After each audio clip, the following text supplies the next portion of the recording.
그 말씀께 해주시는 하나님의 말씀 누가복음 19장 20절에서 27절 말씀입니다. 누가복음 19장 20절에서 27절인데요. 혹시 여러분들이 이제 그 앞 구절 읽는 게 좋을 것 같아서 제가 빨리 앞구절도 읽으면서 20절, 오늘 말씀은 20절에서 27절 말씀인데 11절부터 제가 읽기는 할게요. 그래서 전체 맥락이 어떤지 알고 이제 말씀 보면 좋을 것 같습니다.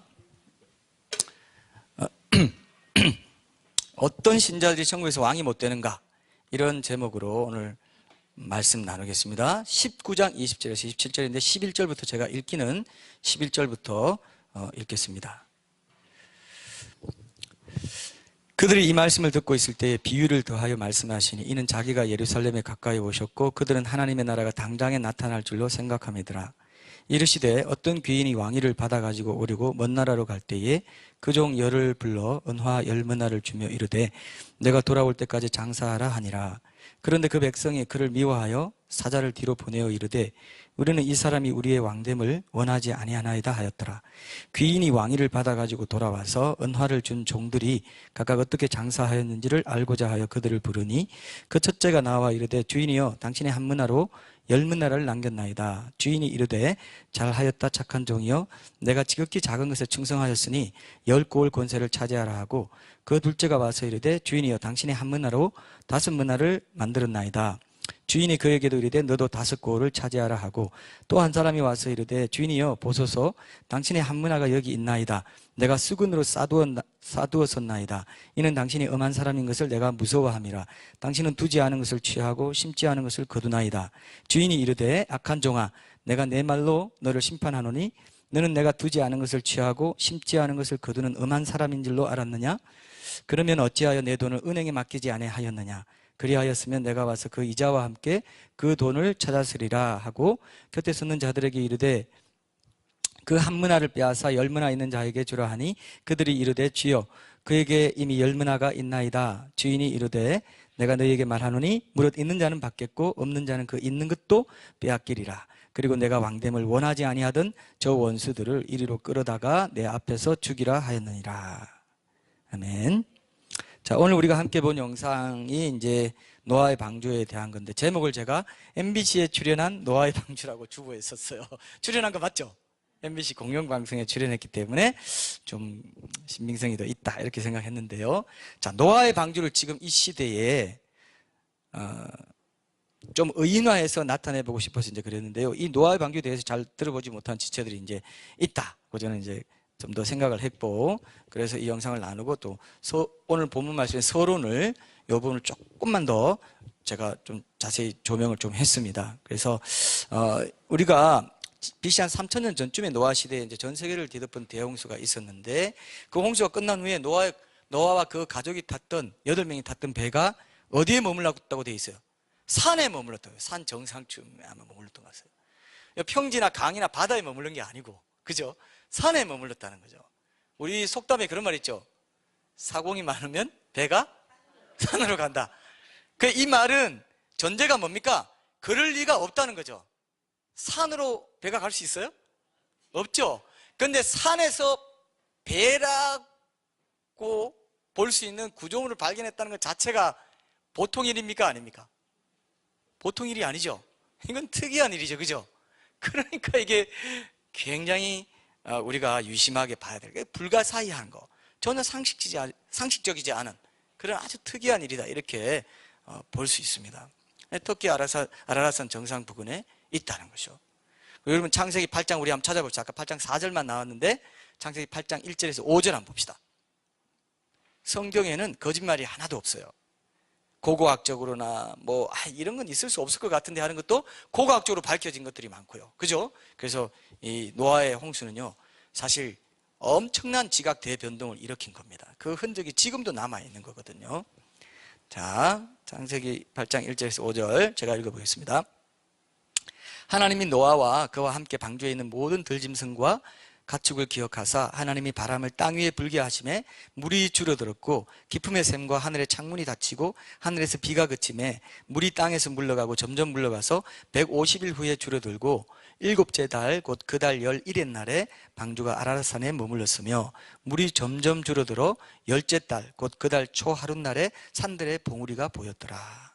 어디에 머물렀다고 되어 있죠? 여기 아라랏산에 머물렀다. 실제로 지명도 아라랏산이에요. 지금도. 그래서 제가 터키에 갔을 때 그 안내 지도 언제 한번 얘기했나요? 안내 지도에 보니까 마운틴 업 아라랏이라고 딱 돼 있어요.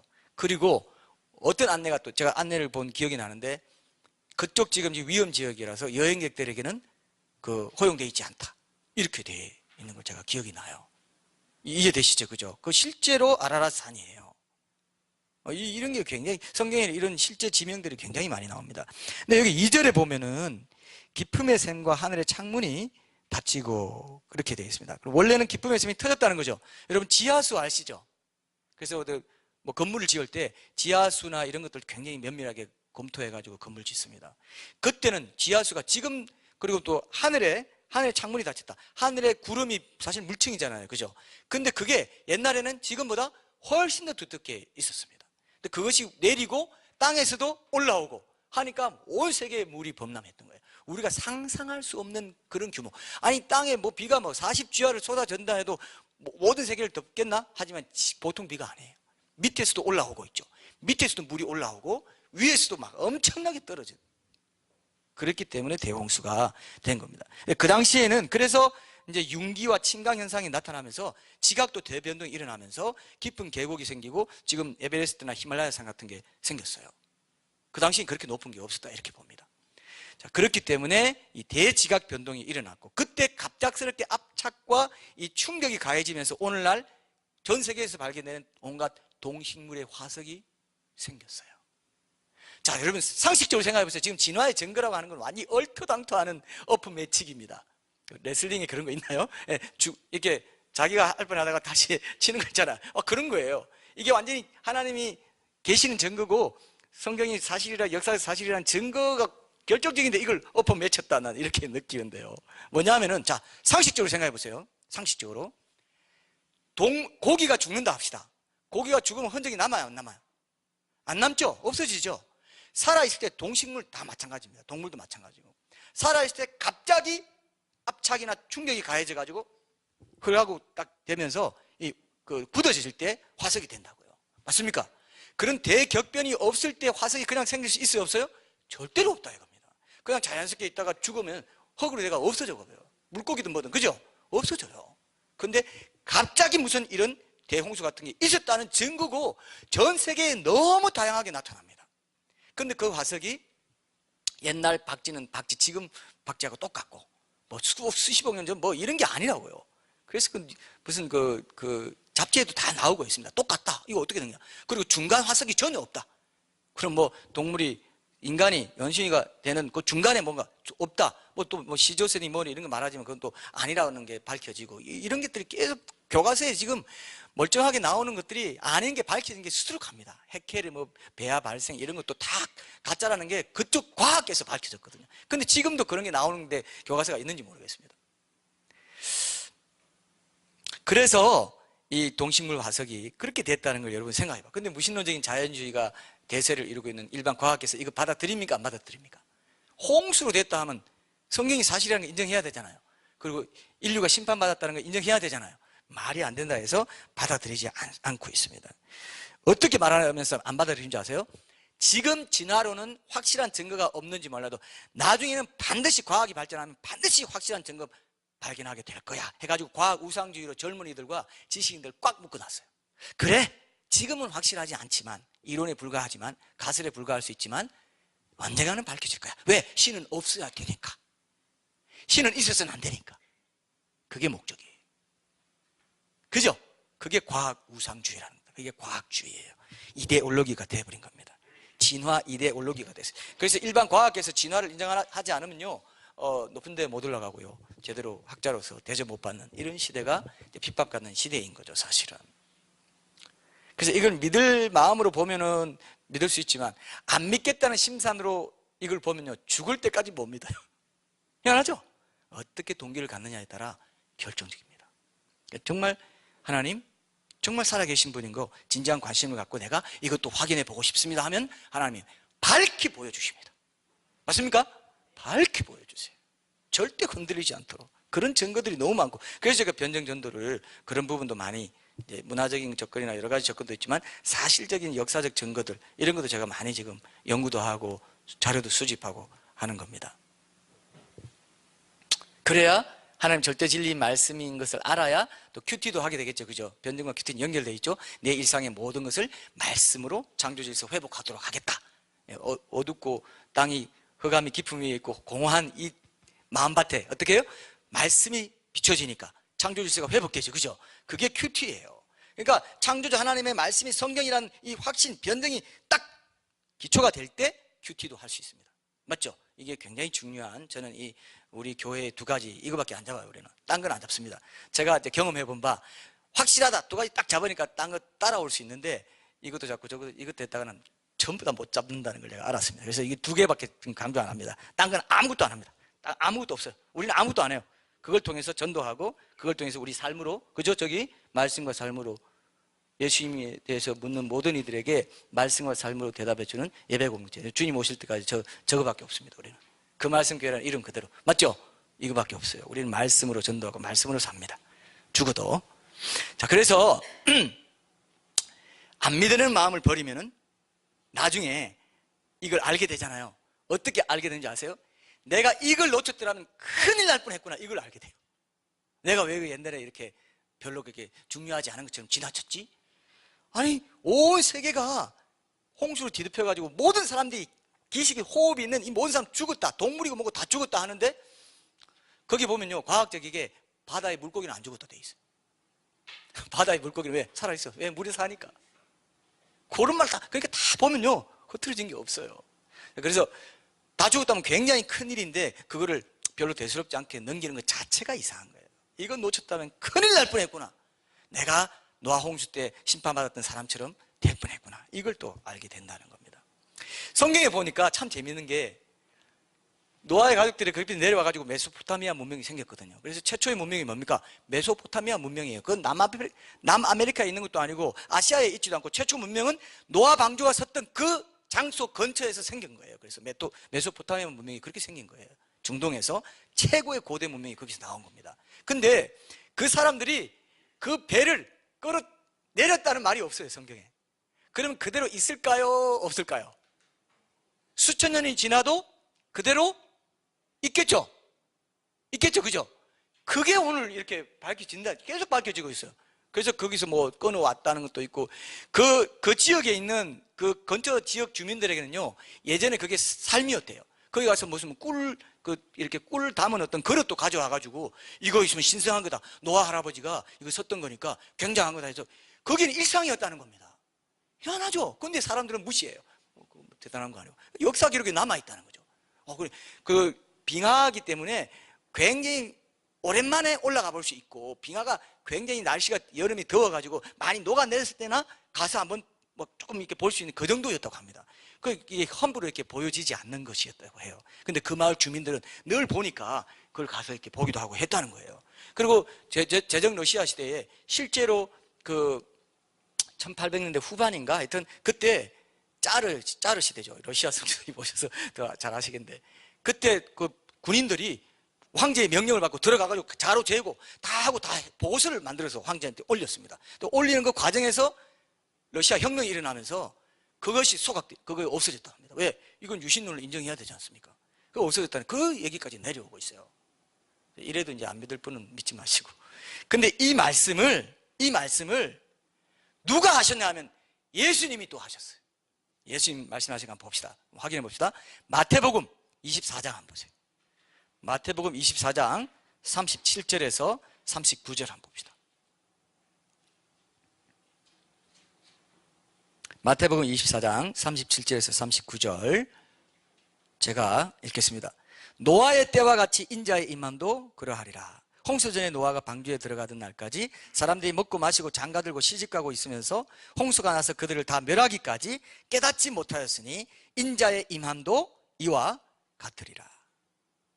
누구를 말하고 있어요? 예수님이 지금 노아의 때와 같이 예수님이 다시 오실 마지막 때가 되면 어떻게 한다고요? 사람들이 영적인 데는 관심 없고 하나님이 있나 없나 이런 데 관심 없고 내가 죽은 후에 천국과 지옥이 있고 이거 어떻게 내가 대비할 건가 이런 데 영적인 데 관심이 없고 뭐가 관심이 있습니까? 오직 먹고 마시고 시집가고 장가가고 누가 보게 보면 심고 사고 팔고 집을 짓고 맨날 사업하고 일하고 이런 것만 관심이 있다 이거예요.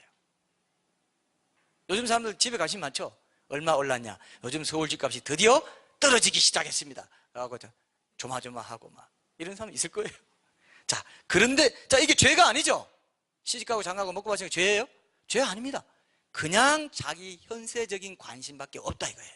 내가 어떻게 출세하고 어떻게 뭐 해서 이렇게 일궈내고 영적인 데는 관심이 없다는 것들. 노아의 때에도 그랬다는 거죠. 노아의 때와 된 것 같이 지금도 그렇습니까? 안 그렇습니까? 지금도 꼭 그렇잖아요, 사람들이. 그러니까 이게 진화론도 득세를 하고 이렇게 한다는 거예요. 이게 우리가 아까 영상으로 함께 본 이 노아의 방주가 분명한 사실인 것처럼 이게 사실이면 지금 이런 시대가 있다는 거 그대로도 사실이고 또 천국과 지옥도 사실이고 창조자 하나님이 있다는 것도 사실이고 그죠? 예수님이 모든 사람이 지옥에 가지 않도록 뭐라고요? 인류 각자의 죄를 지고 돌아가셨다는 것도 사실이죠. 이게 중요한 건데 이게 중요한 거예요. 이거 놓치면 다 놓칩니다. 그리고 오늘 말씀처럼 이제 오늘 본문으로 한번 들어가 봅시다. 이렇게 영적인 관심이 전혀 없이 살아가는 이 시대가 노아의 때와 같이 올 것이다. 근데 과연 지금 그렇고 또 한 가지는요. 이런 상황 속에 살아가면서도 하나님을 믿는다고 하면서도 그 세상의 영향을 받아서 영적인 데 관심 없이 세속적으로 살아가는 신자들이 많다 적다? 굉장히 많은 시대가 온다고 또 돼 있어요.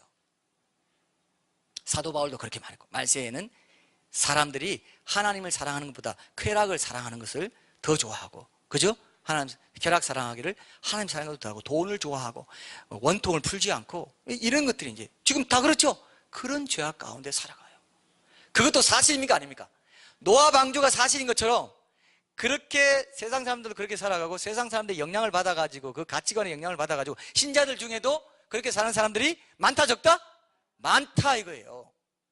그래서 라오디게아 교회 시대다 미지근한 신앙을 가졌다 막 권고하고 예수님 바깥에서 문을 두드리고 있고 그거는 뭡니까? 중의적이죠. 이중적이죠. 중의적인 뜻이 있죠.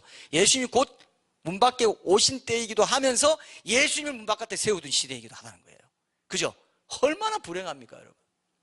그 시대가 노아의 때와 같다는 겁니다. 그것도 사실이다. 노아 방주가 사실인 거 보면서. 그래서 오늘은 우리가 이 불순종한 한 종의 얘기에 대해서 나누겠습니다. 지난주에는 우리가 뭐 나눴어요? 10문화 5문화 남긴 충성된 종에 대한 얘기를 나눴습니다. 지금은 오늘은 뭐냐? 그렇게 살지 못한 그 종의 실패한 원인, 잘못한 게 뭔지를 세 가지로 열매 맺지 못한 그죠? 열매를 맺는데 실패한 종은 무엇을 잘못했는가? 세 가지로 오늘 본문 말씀 중심으로 해가지고 나누고 오늘 결론 맺겠습니다. 자, 첫째는 뭐냐면은 열매를 맺는데 실패한 종은 무엇보다도요. 이게 중요합니다. 하나님이 어떤 분이신지에 대해서 오해를 했어요.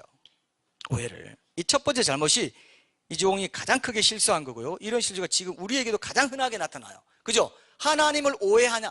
하나님을 어떤 분으로 내가 생각하느냐? 하나님에 대한 이미지가 내 마음에 어떻게 그려져 있느냐에 따라 신앙생활의 승패가 확실히 달라집니다. 굉장히 중요해요. 이거를 방치하면요 끝까지 깨닫지 못해요. 끝까지 눈치채지 못합니다. 자, 오늘 우리가 그 오해를 걷어내야 된다고 생각합니다. 그리고 이 첫 번째 오해가 두 번째, 세 번째 잘못하고도 연결되어 있어요. 이 첫 번째 단추를 잘못 끼우면서 오해를 하면서 두 번째, 세 번째도 이제 잘못을 범하게 됩니다. 제가 20절부터 다시 한번 읽어볼게요. 20절, 22절까지. 또 한 사람이 와서 이르되 주인이여 보소서 당신의 한 문화가 여기 있나이다. 내가 수근으로 쌓아두었었나이다. 이는 당신이 엄한 사람인 것을 내가 무서워함이라. 당신은 두지 않은 것을 취하고 심지 않은 것을 거두나이다. 주인이 이르되 악한 종아 내가 내 말로 너를 심판하노니 너는 내가 두지 않은 것을 취하고 심지 않은 것을 거두는 엄한 사람인 줄로 알았느냐. 이렇게 물었어요. 이 종이 하나님을 엄한 사람으로 두지 않은 것을 취하고 심지 않은 것을 거두는 그런 비합리적인 사람으로 오해를 했습니다. 그래서 여러분 하나님을 어떤 사람은 독재자 이미지로 가지고 있는 사람도 있고, 인자한 아버지의 이미지를 가지고 있는 사람도 있고, 자라면서 아버지에 대한 상처가 있는 사람은 하나님 아버지라고만 해도 아버지에 대한 적개심이 올라온다고 하는 사람도 있어요, 실제로. 그죠? 그래서 그런 것처럼, 마음이 불편해질 수 있는 그런 것처럼 진짜 이미지가 뭔가, 이걸 생각하셔야 됩니다. 자, 여러분, 하나님의 진짜 이미지가 뭐예요? 이건 우리가 아무리 거듭 강조해도 지나치지 않습니다. 하나님의 진짜 이미지 뭐예요? 하나님의 진짜 이미지를 알아야 돼요. 모든 거 다 내려놓고요. 하나님의 진짜 이미지는, 예? 사랑? 좀 다른 느낌. 그 이미지를 말한 게 아닌데, 예수님이 하나님의 형상이라고 했어요, 성경에. 예수님이 하나님의 형상이기 때문에 십자가에 못 박히셔서 피 흘리시는, 나를 위해서 피 흘리시는 예수님이 하나님의 진짜 이미지죠. 다른 거 다 제거하고라도 이거 하나만 딱 붙잡아도 내가 어떤 어려운 상황에 처한다 할지라도 하나님은 그보다 더 밑바닥의 상황 속에서 나를 위해서 피 흘려 돌아가신 분. 이렇게 딱 알면 여러분, 더 이상 찾을 이미지가 있어요? 그보다 더 완벽한 이미지가 없죠. 그래서 여러분들이 왜 시험에 드느냐? 하나님의 절대적인 선하심, 그 사랑에 대해서 의심이 딱 생기기 시작하면서부터 시험에 들어요. 그죠? 이거 굉장히 중요합니다. 저는 신앙생활 하면서 이게 너무 중요하고 이걸 알았어요. 그래서 개인적으로 제가 늘 중시하는 게 바로 이 하나님의 십자가 사랑입니다. 하나님 뭐 이래? 이렇게까지 나는 이렇게 왜 인색하게 하시지?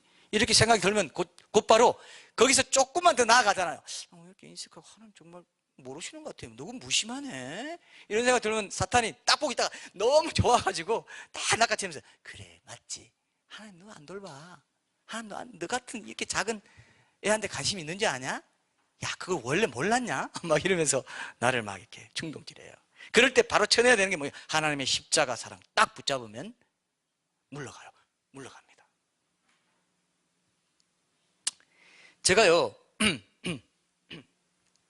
하나님의 선하심이 의심될 때 다른 여러 가지 특성 다 제껴놓고 하나님의 특성으로 우리가 절대적으로 확신하는 거, 절대적인 사랑이라는 거, 십자가 이런 걸 딱 붙잡을 때 힘이 생겨요. 이해되시죠? 이거 꼭 적용하세요. 그럴 때 힘이 생겨. 내가 못 보든, 왜냐하면 우리가 어려운 상황에 딱 부딪히고 힘든 상황에 부딪히면 십자가가 안 보이고 하나님 사랑이 생각 안 나게 돼 있어요. 왜? 이 상황만 너무 크게 보이게 됩니다. 근데 그게 생각나잖아요. 그리고 여러분 입술로 예수님 도와주세요, 나를 왜 십자가 지시고 나를 지극히 사랑하신 예수님 날 도와주세요 한번 해봐요. 그때부터 힘이 어디선지 힘이 올라옵니다. 이걸 안 하더라고요, 사람들이. 제가 이렇게 해보라고 했는데 안 해요. 그 싱겁게 그걸 어떻게, 지금 이 당면한 이 복잡 미묘한 상황을 내가 내 힘으로 내 지혜로 풀어야지. 그것부터 얘기하면 그 바보 같아 보이죠. 이게 이제 지금 굉장히 중요한 오늘 주제입니다. 이런 작은 것을 여러분 해야 돼요. 이 종은요, 왜 하나님을 오해했냐면 작은 것을 소홀했어요. 작은 믿음, 겨자씨 같은 믿음, 이런 거 있죠. 이런 걸 소홀해가지고 그냥 세상에 바빠서 살아가잖아요. 점점 멀어지면서 어떻게 되냐, 하나님을 오해하는 데까지 가게 돼 있어요. 이해되시죠? 작은 걸 중시하는 거, 오늘 이게 핵심입니다. 잘 보세요. 개인적으로 저는 지금도 제가 제 짧은 인생에서 당한, 제가 짧은 인생이라서 이렇게 말하기가 그런데, 가장 큰 수치라고 한다면 학교 다닐 때 선생님한테 뭐 한 걸까요? 선생님한테 모욕적이고 비인격적으로 뺨을 맞은 이 기억. 한 번인가 하여튼 그럴 것 같아요. 많이도 안 했어요, 저는 솔직히. 차라리 이렇게 엉덩이 이게 빠따로 맞은 거는 하나도 모욕적인 느낌이 안 들었습니다. 근데 어때요? 뺨을 때리는데 제가 그때 태어나서 처음으로 너무 모욕적인 느낌을 받았어요. 중학교인지 고등학교인지 그건 모르겠어요. 혹시 여러분 그런 기억 있으세요?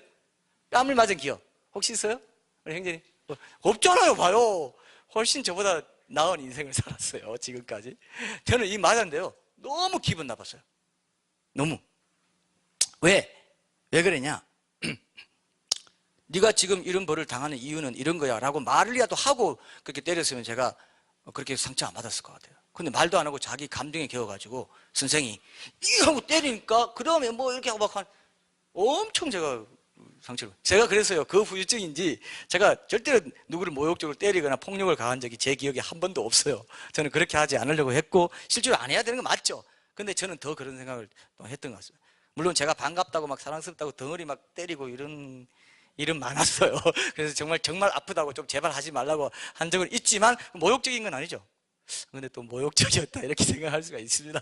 제가 워낙 그걸 많이 해가지고 제가 반갑다 하면 또 때리는 성향이 있어요. 제가 반갑다 하면 아유 반갑다 하고 때리면 때리지 마세요.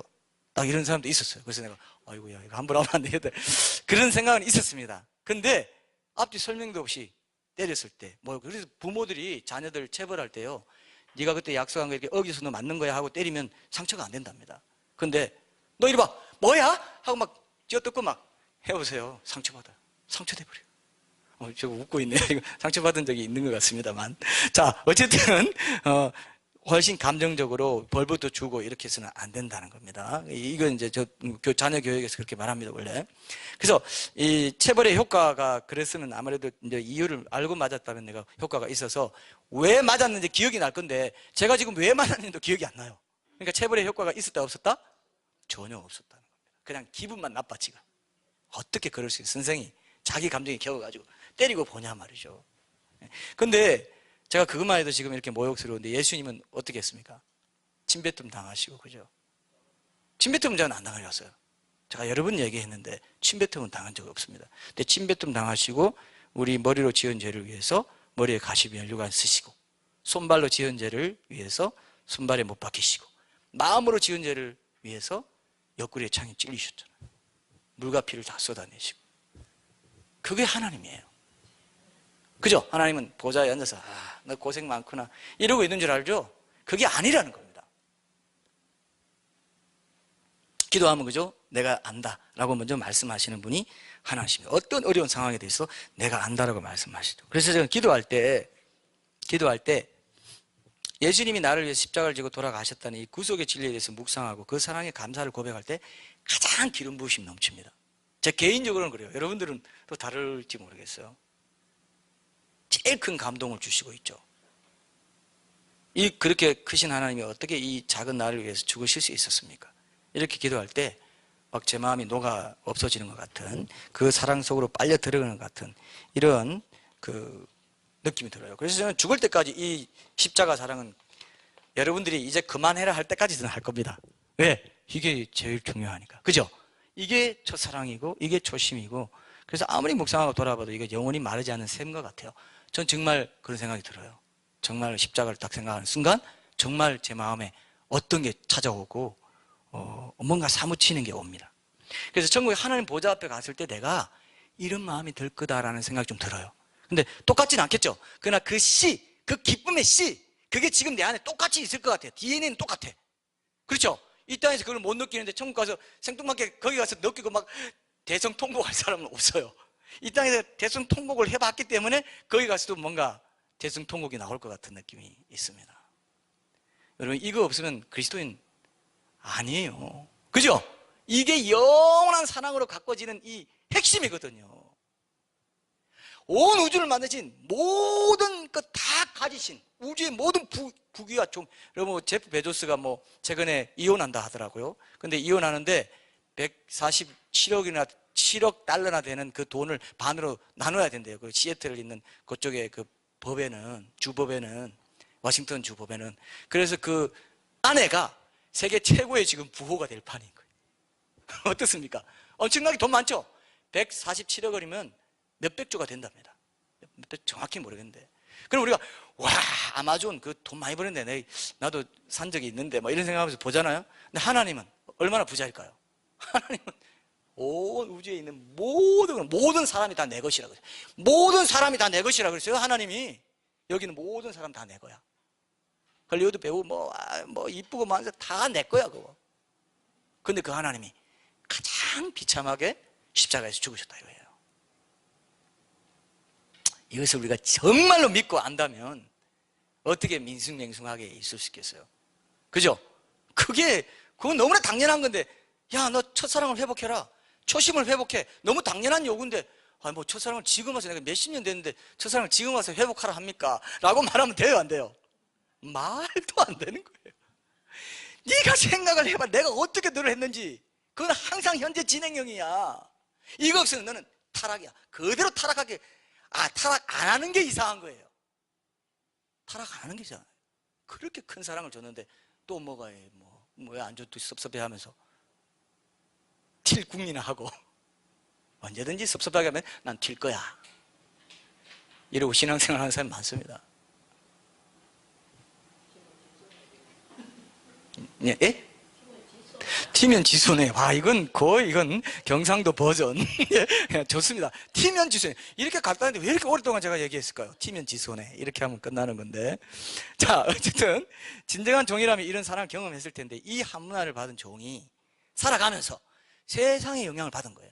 왕이 지금 왕위를 받아갖고 왕이 없는 왕의 부재를 경험하는 이 세상에서 살아가다 보니까 눈에 보이는 세상이 더 커 보이죠.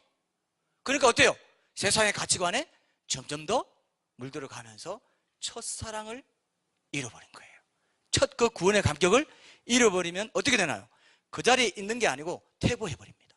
그러면서 세상의 가치관으로, 그러니까 어떻게 믿음만으로 이렇게 살라고 하나, 여기 다 이런 게 다 필요하고 다 한 건데 믿음만으로 살라고 하나, 이렇게 생각하면서 세상이 사용하는 방법도 사용하고 뭐 세상이, 그러다 보면 이제 세상 사람들이 추구하는 가치에 영향을 받죠.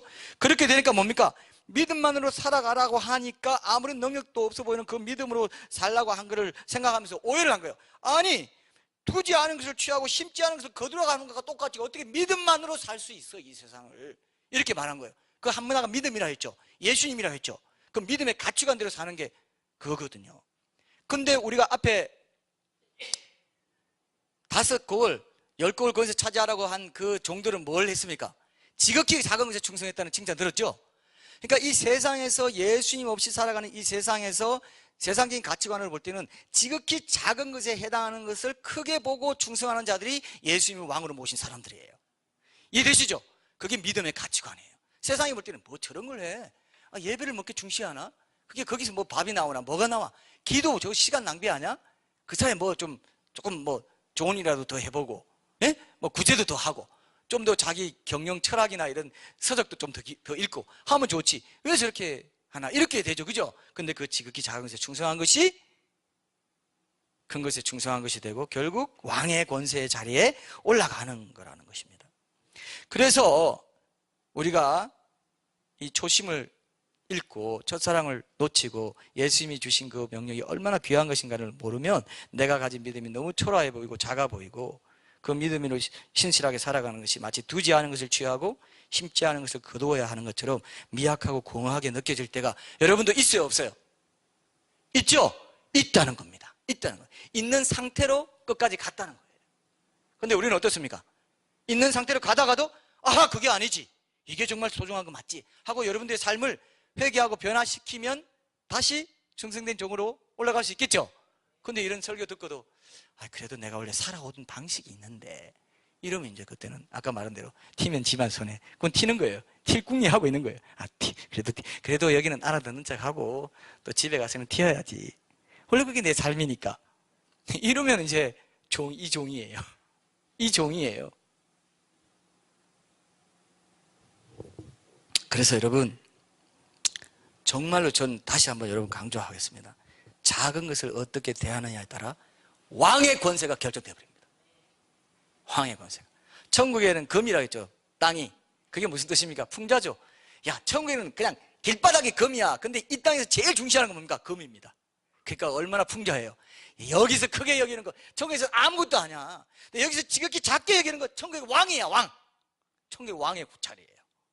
그러니까 이게 눈이 뒤집어져야 되는 건데 여러분 어떻습니까? 뒤집어졌다가 다시 돌아왔다가 뒤집었다가 다시. 그래도 아닌 것 같은데. 그래도 이게 왕이 없잖아 지금. 이러면서. 그러니까 여러분 왕의 임재를 계속 느껴야 이대로 살 수 있어요. 그러니까 하나님의 임재 연습이 얼마나 중요해요. 그게 기도와 말씀이에요. 하루 종일 하종목, 하루 종일 묵상 하라고 해도 그게 꼭 그렇게 해야 돼. 이런 식으로 이제 생각하는 거예요. 왕의 임재를 경험하는 거. 이것이 여러분들의 삶을 결정해요. 근데 그 왕의 임재는 지극히 작은 것에 충성하는 것으로부터 경험할 수 있어요. 세상과는 반대입니다. 세상에는 큰 거를 추구하고 화려한 걸 추구하잖아요. 그죠? 근데 하나님은 지극히 작은 충성을 요구하세요. 그러니까 여러분 자 보세요. 누구나 다 할 수 있어요, 없어요? 하나님은 반드시 누구나 다 할 수 있는 것을 요구하세요. 지극히 작은 거니까. 맞습니까? 작은 거니까. 큰 거를 하라 해놓으면 못한 거 내가 이유를 댈 수 있죠. 근데 하나님은 뭡니까? 지극히 작은 것에 충성하라. 누구나 다 할 수 있는, 마음만 있으면 할 수 있는 거. 그걸 하라 했기 때문에 변명의 여지가 없다는 겁니다. 맞습니까, 여러분? 예를 들어서 여러분, 주일 공예배에 넣는 거, 이런 것도 작은 거죠. 작은 겁니까? 큰 겁니까? 아주 작은 거예요. 여러분, 자 봅시다. 여기에 대통령이 와서 기다리는 거 한번 생각해봐요. 어느 주일은 대통령이 왔다. 그럼 막, 여러분 어떻게 해요? 1시간 전부터 준비해가지고 막 늦지 않게, 그래도 안 올 사람은 뭐 안 올지 모르겠어요. 근데 대통령보다 더 위대하신 예수님이 지금 여러분 여기 딱 정시에 예배 시작하는 거 보려고 기다리고 있어요. 근데 늦으면 돼요, 안 돼요? 늦으면 돼요? 안 되죠. 작은 거죠. 근데도 별로 대수롭지 않게, 작은 것을 크게 여기는 그 사람이 충성된 종이에요. 맞습니까? 준비해가지고 내가 그래도 저보다 10분 전에는 가서 찬양 들으면서 이 피아노 찬양 들으면서 마음을 적시고 주님께, 훨씬 예배가 달라요. 인생이 달라집니다. 이거 믿습니까? 별로 안 믿는 분위기. 작은 거죠. 작은 거, 그죠? 작지만 굉장히 중요합니다. 그게 습관이 되잖아요. 결국 왕이 못 돼요. 왕이 못 돼요. 작은 것에 충성된 자가 큰 것에도 충성되다고 보는 것이 하나님이 우리를 보시는 원리이기 때문에 안 맡겨요. 왕을 안 맡겨. 너는 작은 것에 충성되지 못했기 때문에 큰 것에도 충성되지 못할 거야 라고 인정을 딱 해버린다니까요. 좋은 인정이 아니죠. 기억하세요. 그래서 우리 2019년부터는 정말 늦지 않고 참여하는 것부터 진짜 진실한 종인가를 여러분들 하나님 앞에 시험 받겠다 생각하시고, 어떤 것도 다 우선순위 두지 말고 그렇게 한번 하는 데서부터 내 마음을 고백해 보세요. 맞습니까? 이 자세예요.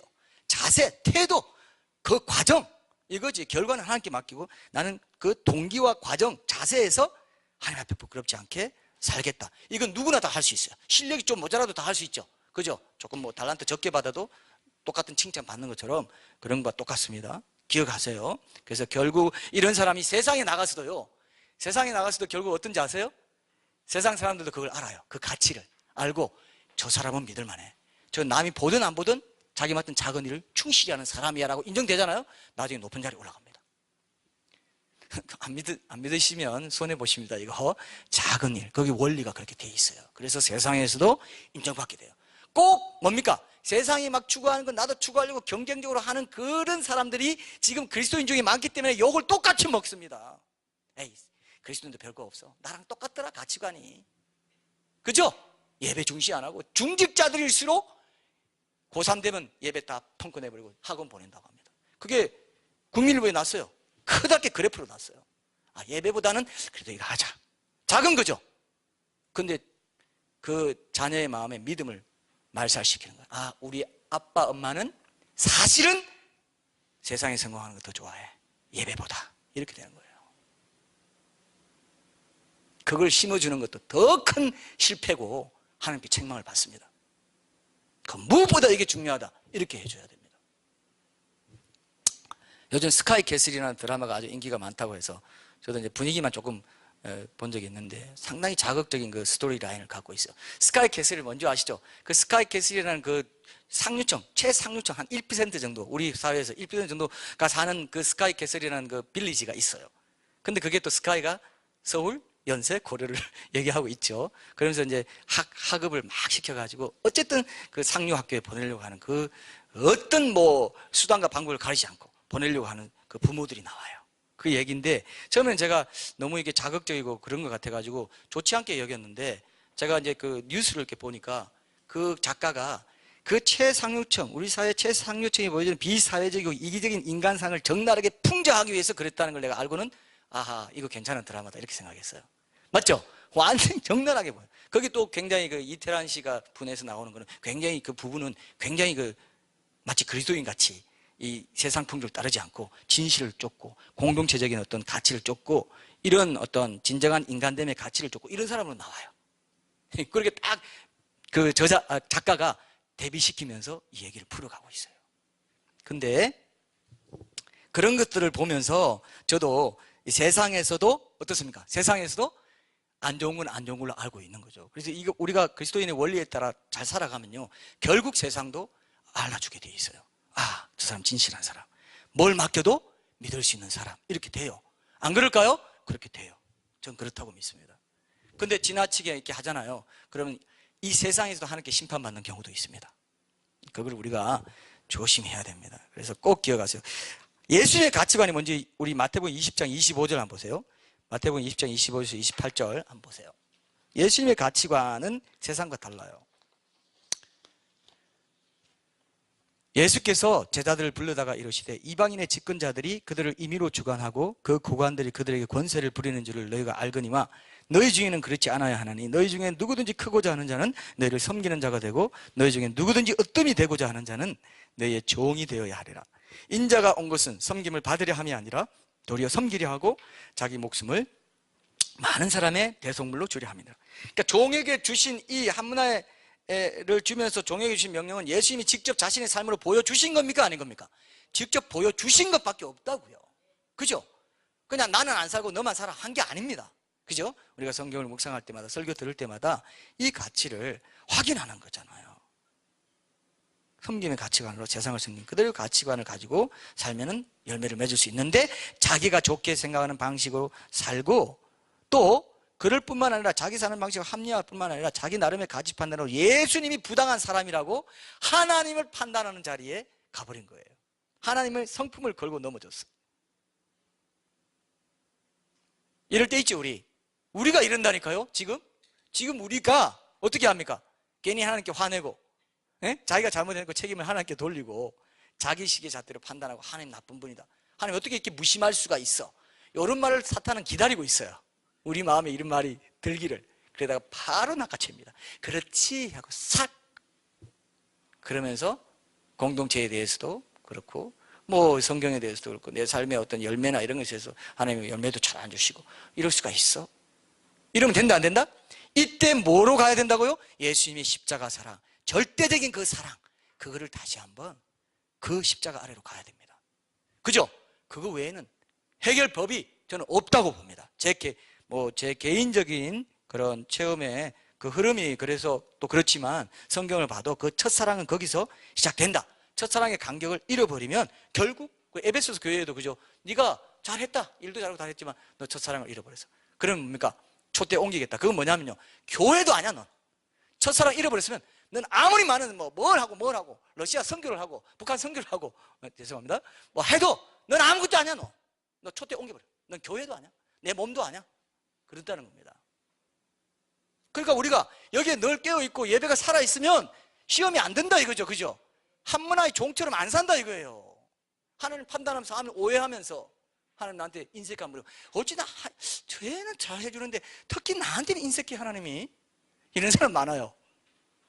얼마든지 그렇게 사탄이 충동질합니다. 특히 나한테는 인색해 하나님이. 거짓말입니다. 왜? 나에게도 그 십자가 사랑, 자기의 모든 걸 다 던져줬죠. 발가벗고 모든 걸 던져줬죠. 나는 너에게 다 주네. 너 난 뭐 주냐? 뭐 줄 거 생각하기 전에 하나님 나한테 인색하시잖아요. 내가 이렇게 다 했는데 인색해? 그건 모르겠고. 됐고. 잘하는 말, 우리 딸이 잘하는 말, 됐고. 요즘 애들이 잘하잖아요. 됐고야. 하나님 앞에서 됐고. 당신 인색해. 이러는 거예요. 돼요, 안 돼요? 예. 예? 예. 그래서 여러분 기억하십시오. 구원의 이 신앙의 매너즘은 결국 구원의 십자가. 스펄전도 그랬죠. 막 울고 있는데 왜 그러냐, 십자가 생각해도 내 마음이 아무런 감동도 없다. 이렇게 내가 어떻게 설교하냐, 이랬다는 유명한 일화 여러분 다 아시죠?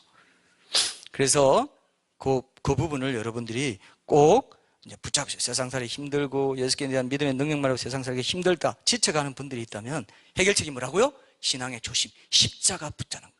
모든 걸 다 가지신 그분이 가난하고 겸손한 마음으로 나를 섬겨주셨다는 거, 이거 하나만 붙잡으면 우리는요 온 세상을 다 가진 것과 같아야 돼요. 십자가 밖에는 없어야 돼요. 맞죠? 다른 걸 안 구해야 진짜 한문화로 돌아갑니다. 그때 그 믿음의 가치가 처음 한문화를 받았던 그 구원의 감격, 이걸 가지고 우리가 장사할 수 있게 되는 거예요. 둘째는, 두 번째 열매를 맺지 못한 종은 주인이 맡긴 한문화에 이 원금을 은행에 맡기지 않았습니다. 은행에 안 맡겼어요. 그러니까 이게 결국 첫 번째 오해에서 또 두 번째 이 잘못이 또 빚어지는 건데 23절 한번 봅시다. 그러면 어찌하여 내 돈을 은행에 맡기지 아니하였느냐? 그리하였으면 내가 와서 그 이자와 함께 그 돈을 찾았으리라 하고. 자, 그래서 이 은행에 맡기지 않았다. 이게 영적으로 보면 뭔가 제가 주석 찾아보고 막 찾아봐도 말을 안 해놨어요. 그냥 은행에 맡긴 그 종은 어리석다. 이 정도로 해놓은 거예요. 그래서 제가 더 이제 깊이 또 묵상하면서 제 나눠보는 우리 주님이 주시는 뜻이 뭔가 이렇게 묵상을 했는데, 이런 뜻을 저는 여러분과 좀 나누고 싶어요. 은행에 맡기지 않았다는 거, 한 문화를 은행에 맡기지 않았다는 것은 주님께 대한 믿음으로 그분께 최소한의 믿음의 헌신이라도 드리려는 그 작은 마음까지도 품지 않았다는 겁니다. 자, 잘 보세요. 이게 전체 성경하고 맥락이 연결된다면 저는 저의 이 묵상이 받아들여질 수 있다고 봅니다. 자, 내가 장사해가지고 내가 믿음을 활용해서 이익을 남기지 못할 것 같으면 최소한 은행이라도 맡겨야 한다는 건 뭐냐면, 한 문화 자체의 가치, 그 믿음 자체의 가치를 자기 스스로 판단해서 자기가 좋은 대로 그냥 수군에 사두는 그런 삶을 택하는 것이 아니라, 그 믿음 자체의 가치를 그대로 자유롭게 풀어놔가지고 최소한 그 믿음이 자체적으로 작동하도록 하는 삶의 자세는 지니고 살아갈 필요가 있다 이거죠. 이해되시죠?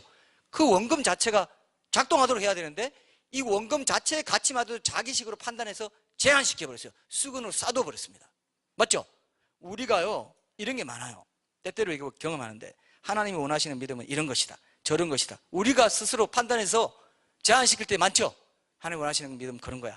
그렇기 때문에 자기가 정의한 그 믿음의 카테고리와 분량에만 머물고 말기 때문에 그 이상으로 나아가지 못하는 삶을 의외로 사는 경우가 많아요. 더 나은 방향으로 갈 수 있는데, 그래서 예를 들면 교회 공동체에서 이런저런 일을 하자 그러면, 나는 원래 그런 거 안 하는데, 이렇게 말하는 사람 꼭 있어요, 없어요?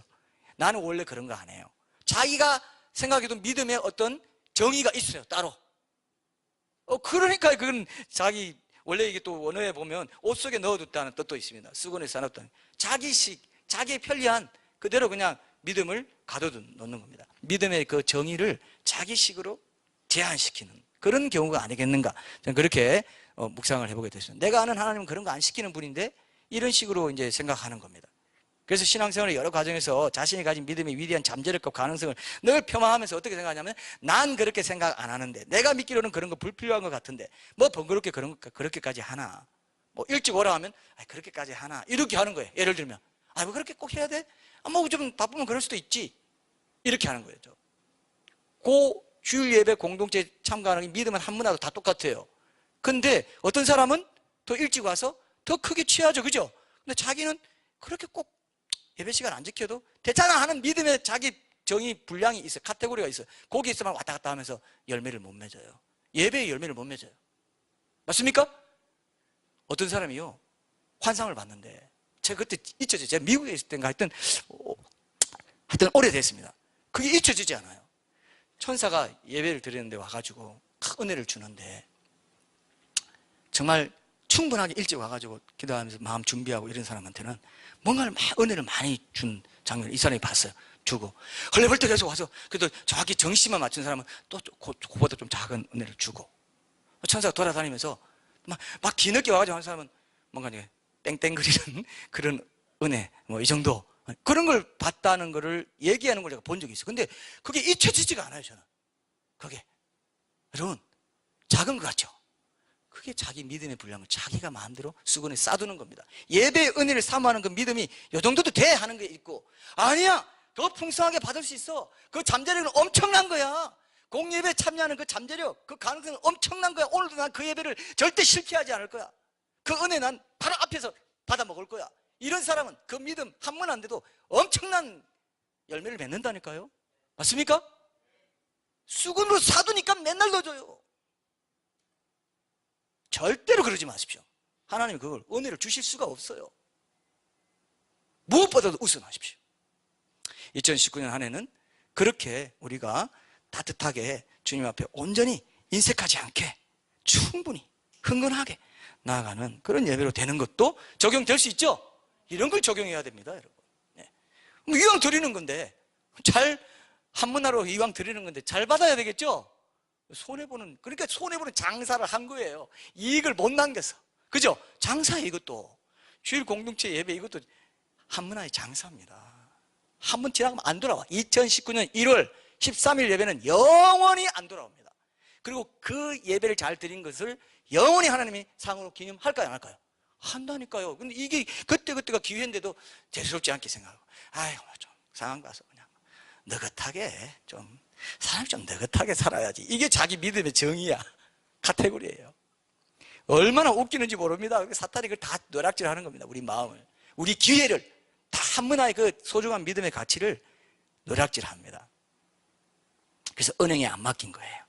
은행에 맡기면 그 자체로 이익이 되는데 그 자체 믿음 그 자체로 활동할 수 있도록 풀어놔야 되는데 안 맡기고 자기가 품고 있었던 거예요. 자기 생각, 자기 선입견으로 품고 있어, 자기 편견으로 품고 있었다. 저는 이렇게 묵상을 해보게 됐어요. 그래서 꼭 살아있는 믿음이라면 당연히 그 자체로 작동돼서 이익을 낼 수 있는 그런 자연스러운 메커니즘 자체를 거부하지 말고, 그죠? 자기식의 생각으로 그 믿음을 쌓두지 말아라.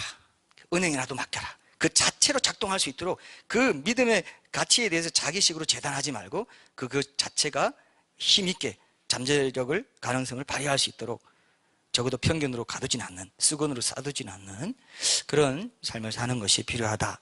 세 번째는 마지막입니다. 한문화를 수건에 싸두었던 이 종이, 또 그래서 열매를 맺지 못한 종이 뭘 잘못했냐면은 구원이 취소되지 않을 것으로 오해했어요. 여기 오늘 결론입니다. 자, 봅시다. 24절 보세요. 곁에 섰는 자들에게 이르되 한 문화를 빼앗아 열 문화 있는 자에게 주라 하나니 그들이 이르되 주여 그에게 이미 열 문화가 있나이다. 주인이 이르되 내가 너희에게 말하노니 무릇 있는 자는 받겠고 없는 자는 그 있는 것도 빼앗기리라. 그리고 내가 왕됨을 원하지 아니하던 저 원수들을 이리로 끌어다가 내 앞에서 죽이라 하였느니라. 그죠? 자, 봅시다. 우리 주변에서 자기식으로 그렇게 믿음을 판단하면서 또 하나님을 오해하면서 우리 첫 번째, 두 번째 잘 살펴봤죠? 그러면서 살아가는 사람들이 어떤 생각하냐 하면은 예수님이 다시 오실 때, 왕위를 받아가지고 오실 때 설마 내게 준 믿음, 그 구원받는 믿음, 그것마저 뺏어가실까봐 그건 어떻게 놔두겠지? 라고 생각한다 이거예요. 이해되시죠? 한문화가 뭐라고요? 한문화가 그 믿음의 가치관, 어떻게 보면 예수님을 주신 거예요. 한 달란트는 재능에 따라 다르게 줬죠. 그죠? 5달란트, 2달란트, 안 달란트. 근데 그 자세에 따라 어떻게 충성했나는 그 자세에 따라 같은 상을 줬죠. 근데 여기는 하나를 공통되게 주고 상은 다르게 줬습니다. 그게 믿음의 가치, 믿음이기 때문에 그래요. 믿음은 똑같이, 믿음의 출발점은 똑같이 가지고 시작하는 것이 신앙생활이기 때문에 똑같이 믿음은, 구원받는 믿음 똑같이 줬는데 이 사람은 결산할 때 어떻게 해요? 그 한문화의 구원은 그래도 살아있겠지 했던 거예요. 근데 뭡니까? 예수님이 뭐라고 합니까? 있는 것, 없는 자는 그 있는 것도 빼앗긴다. 있는 자는 또 받는다. 이렇게 얘기하면서 그 구원을 취소하는 것을 볼 수가 있습니다. 여러분, 이런 얘기를 하면은 상당히 진짜 맞아? 이렇게 생각할 수 있잖아요. 그래서 제가 마태복음 25장을 다시 한번 볼게요. 마태복음 25장 28절 30절 한번 보세요. 이 달란트 비유와 문화 비유가 비슷한 게 있지만 이제 다르고 비슷한 게 있는데 같은 거는 이 심판입니다.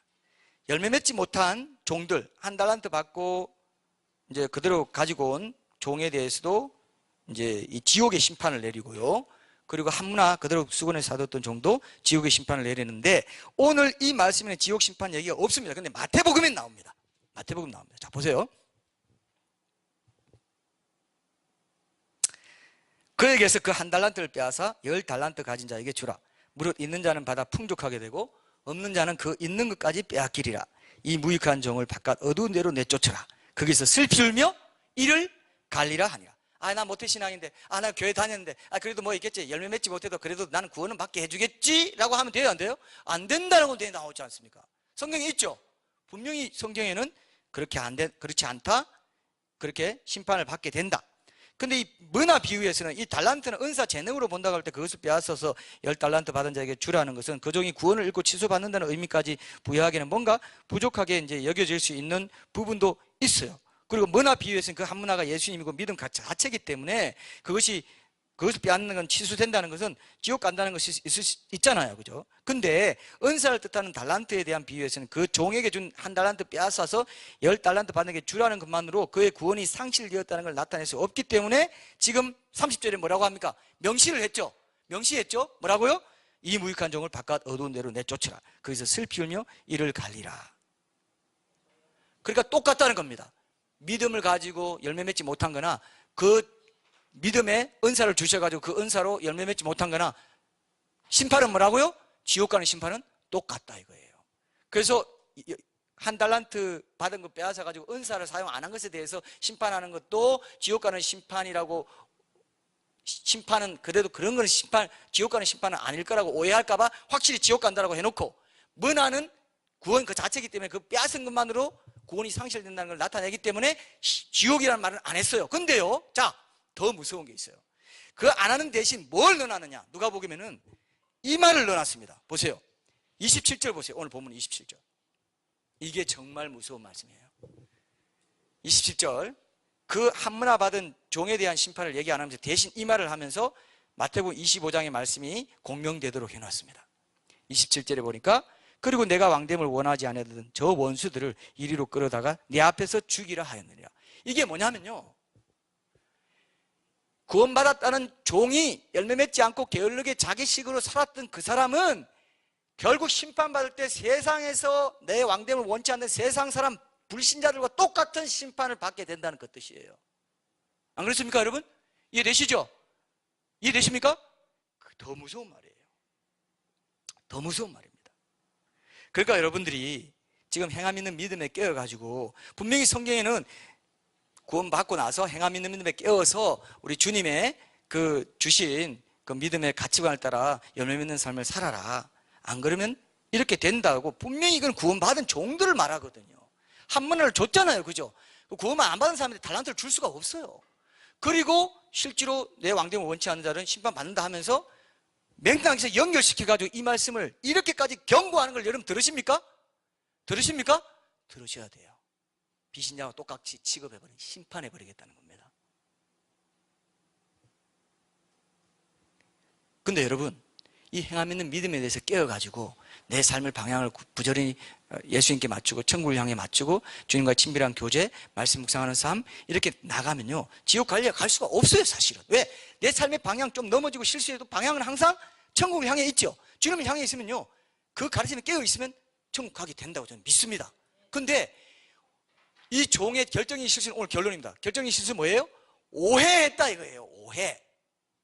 하나님은 내가 첫사랑 놓치니까 하나님이 이런 분이야, 오해했죠. 그리고 구원 안 해낼 거야, 그래도 그거 하나는 줄 거야, 오해했죠. 그죠? 또 뭡니까? 아까 은행에도 안 맡기고 그 믿음 자체의 가능성에 대해서도 자기식으로 오해해가지고 싸두어 버리고 열매 맺지 못하는 삶을 방치해버린 겁니다. 맞습니까? 위험해요, 안 위험해요? 굉장히 위험한 거죠. 결국 여러분들이 오늘 본문에 나온 5문화, 10문화 앞에 나오는 남긴 종과 오늘 본문에는 한 종의 한 문화 남긴 한 문화 그대로 가져온 이 한 종의 차이는 뭐냐면, 하나님을 어떤 분으로 믿었는가의 차이입니다. 하나님을 성경에 있는 그대로 믿고 알고 이해하고, 그러니까 하나님 아는 올바른 지식을 갖는 것이 구원에 결정적으로 중요해요. 그래서 내 백성이 지식이 없으므로 망한다 했습니다. 그죠? 여기에 깨어 있어야 돼요. 분명히 한 문화 받은 건 구원 받은 겁니다. 근데 또 지옥 간다 하지 않습니까? 한 달란트 받은 것도 구원 받은 사람에게 일을 맡겼죠. 그죠? 안 받은 사람한테 맡길 수 있어요? 절대 없어요. 여기 또 차이가 있잖아요. 내 왕됨을 원하지 않았던 저 사람들은 아예 아니었어. 문화도 안 줬어. 그래서 심판받는 건 당연한데 너도 똑같이 심판받는다는 걸 딱 연결해서 보여주시잖아요. 오늘 이걸 여러분들이 발견하셔야 돼요.